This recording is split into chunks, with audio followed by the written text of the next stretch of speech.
I'm Alicia Allen, and I'm part of Homeland Water Tech Farm. We've been a water tech farm for the last 2 years, located outside of Tribune, Sharon Springs area in Kansas. We are part of Groundwater Management District 1, and we're involved in a voluntary water conservation area. I think water conservation in rural areas has to start with farmers, because farmers use 90% or more of the water out here. And so, I mean, that means it's got to start with me. We heard about the opportunity to become involved in a water tech farm, and as I have learned more about it over the past 2 years, I mean, I like it more and more, because it allows me to do research that I want to do on our farm and educate myself and educate other farmers so that we can all get involved in water conservation together. And I think that I'd rather do it voluntarily than be forced to do it under regulations that that I don't get to choose or have as much of a say in as I'd like to. And so that's why we decided to be involved in a voluntary water conservation area. And so we're voluntarily cutting back our water usage by 20% over a 5-year time span. And that actually gives us more flexibility than we would have otherwise, because in a wet year, we can store up that water to use later, so that in a dry year, like it has been so far this year, we can pull on that water bank that we've stored up over the past 2 to 3 years. Whereas if we were just measuring our water each year, we would say, well, it's kind of a use it or lose it. I've got to use this water because I can't use it later. That's what I like about the voluntary water conservation area.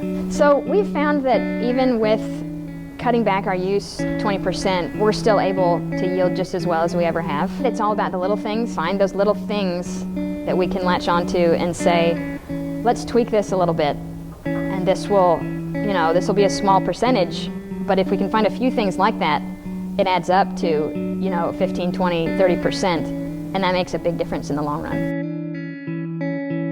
We did a 10-acre plot of cover crops last year with some sunflowers, sun hemp, milo, soybeans. There were some other things in there just to test that out.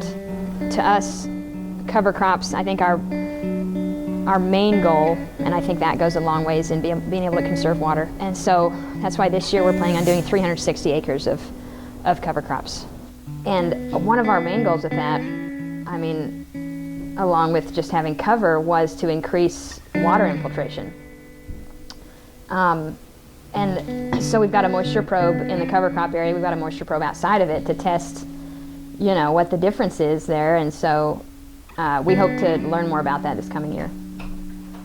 Our 3rd year using moisture probes, and the first year we were kind of not sure if we should trust our Crop Scout or trust the moisture probes. Last year we were able to trust them a little bit more. I think we're really excited this year to see how much water we can save trusting those now that we've had some experience using the moisture probes. And last year what we really learned from the moisture probes is that sometimes when you're fertigating, you need to put that fertilizer on, but you don't really need the water at the same time.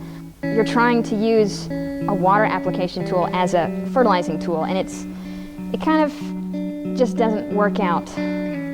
So we realized we need to be applying that through a ground rig more and less through the sprinkler to conserve water. We're using Cirrus imagery. We like Cirrus imagery, the high definition. We like it for a number of reasons. One, last year we realized we had a sprinkler that the regulators had gone out on. We needed to replace them. We had another sprinkler that had the same thing this year.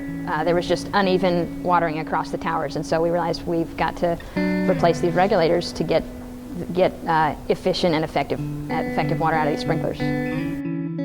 If I, as a farmer, can use less inputs but have a greater return on my investment, that's really the key. I mean, and I think you can do that. That's what conservation is all about, right? So it's about your return on investment. That's what we're all trying to get.